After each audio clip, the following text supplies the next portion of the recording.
আমি আমার 4 ফুট ট্যাঙ্কের জন্য ভিনাস একুয়া কোম্পানির এই ফিল্টারটা ব্যবহার করছি। আমি এটা ডাইরেক্ট ব্যবহার না করে এর মধ্যে কিছু মডিফিকেশন করব, যাতে এর ফিল্টার ক্যাপাসিটি আরও অনেক বেড়ে যায় এবং যাতে এর মধ্যে প্রচুর পরিমাণে বেনিফিশিয়াল ব্যাকটেরিয়া গ্রো করতে পারে। তোমরা দেখতেই পারছো এর মধ্যে অনেকগুলো ফিল্টার প্যাড আছে। এগুলো কোনো কাজের নয়, কারণ এর মধ্যে অ্যাক্টিভেটেড কার্বন থাকে, যেটা প্লান্টেড অ্যাকুরিয়ামে ব্যবহার করা উচিত নয়, কারণ এইগুলি জলের মধ্যে থাকা মাইক্রো নিউট্রিয়েন্টগুলি শুষে নেয়। তাই আমি এগুলো ফেলে দিচ্ছি।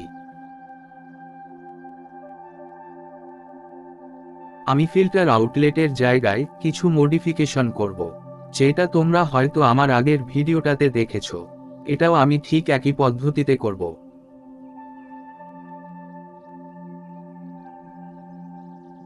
প্রথমে আমি কাঁচি দিয়ে বোতলের মাঝখানের অংশটা কেটে নেব।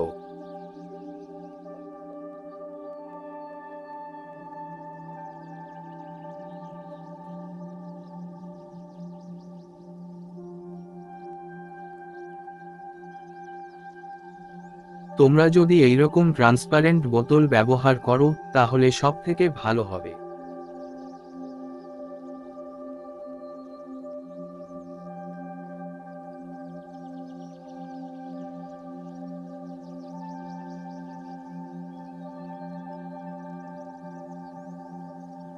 এরপর এটা ফিল্টার আউটলেটের মাপে কেটে নিয়ে সিলিকন গ্লু এর সাহায্যে এটা এখানে আটকে দিতে হবে।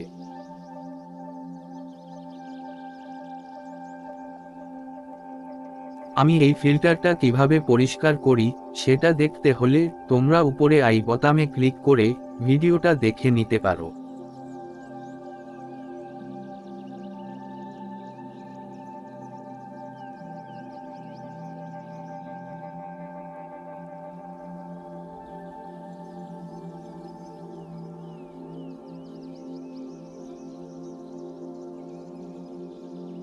তো তোমরা দেখতেই পারছো আমি আউটলেটের মাপে এই প্লাস্টিকটা কেটে নিয়েছি। এবারে এই জায়গাটা আমি জয়েন্ট করব। এই ধরনের সিলিকন গ্লু স্টিকগুলো তোমরা যে কোনো স্টেশনারি দোকানে পেয়ে যাবে।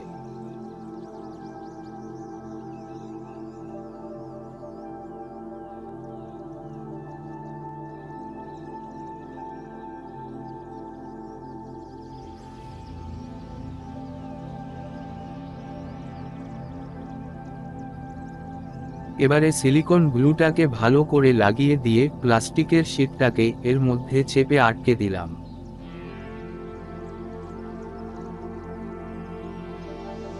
আমার কাজ মোটামুটি শেষ হয়ে গেছে। তো এবার এর মধ্যে সেরামিক রিং অ্যাড করে দিয়ে এটাকে ট্যাঙ্কে ইনস্টল করব।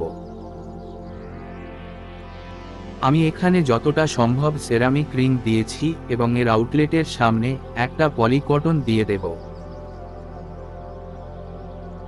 এটা একটা 4 ফুটের অ্যাকুরিয়াম এবং তোমরা দেখতেই পারছো এখানে আমার মডিফিকেশন করার ফলে ফিল্টার থেকে একটা জেন্টেল ফ্লো তৈরি হচ্ছে এবং জলটা আমার পুরো ট্যাঙ্কে সার্কুলেট হচ্ছে।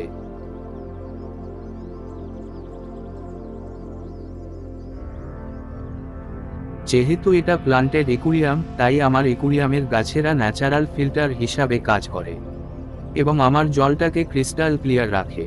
এছাড়া যেহেতু আমার ফিল্টারের মধ্যে প্রচুর পরিমাণে সেরামিক রিং রয়েছে, তাই আমার ফিল্টারে প্রচুর ব্যাকটেরিয়া রয়েছে, যা আমার অ্যাকুরিয়ামের নাইট্রোজেন সাইকেলটাকে সঠিকভাবে চালাতে সাহায্য করে।